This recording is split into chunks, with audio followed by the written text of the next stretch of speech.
Well, Professor Mohammed Morandi from the University of Tehran joins us now. Thank you very much for being with us, Professor. I just wonder, first of all, what has Iran achieved by this attack on Israel? Very few of the missiles got through.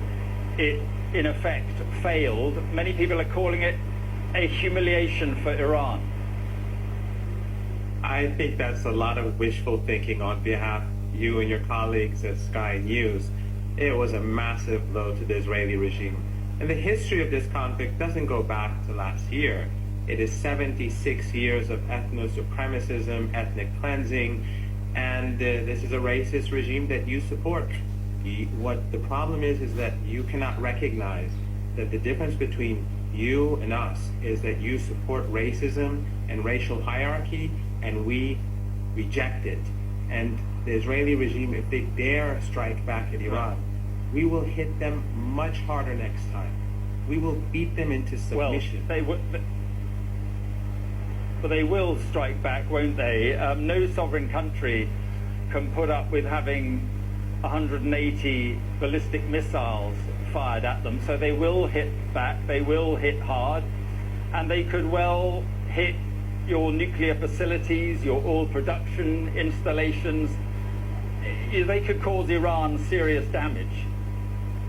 Listen, instead of the rhetoric, be real, because you're misleading your own people.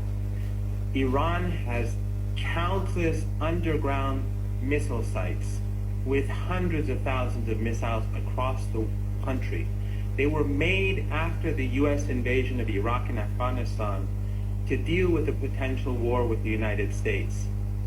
So this puny regime, it is not a state, it is a colony. It is a racist, ethno-supremacist colony which the people call themselves the chosen people. Unlike you, we do not believe in chosen people.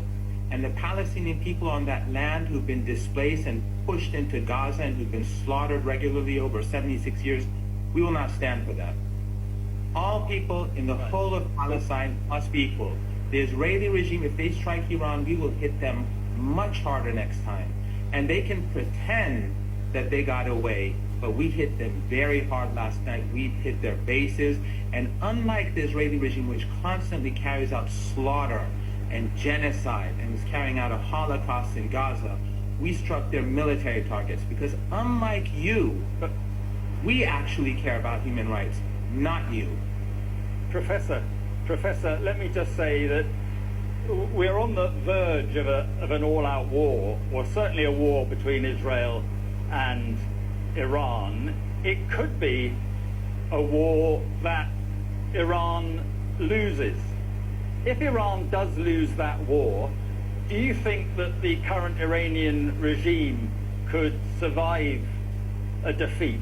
Because that is if what you say is right, and Iran is going to hit back even harder, that could be where this all ends up. Iran will not hit back harder. Iran will hit back much harder. The head of the Iranian forces says Iran will target and destroy all of the Israeli regime's infrastructure. This was the tip of the iceberg. Iran will lose no war. The Israeli regime will. It is time for you and others to end your racism and to end your support for the superior race, and to accept that all people in Palestine have equal rights, and the Palestinian people have a right of return. Jews, Christians, and Muslims are equal. Unlike what you say, they are equal, and we will accept nothing less than that. The regime must go, and all people must be treated equally. Right. If the only thing, there's no doubt that Israel will lose, but the only variable here is the United States. If the United States gets involved, have no doubt, the U.S. will be swept out of Iraq by the Iraqi resistance, and all its assets in the Persian Gulf will be destroyed. All those regimes that U.S. bases will be destroyed, and the oil and gas markets will cause a situation where the global economy will collapse and millions of people will be on the move. So be careful about making stupid mistakes, and the West should stop with its arrogance and get real for once. Okay, Professor, thank you very much for being with us. Thank you. Well, let's go straight to our security and defense editor, Deborah Haynes, who is in northern Israel. Well,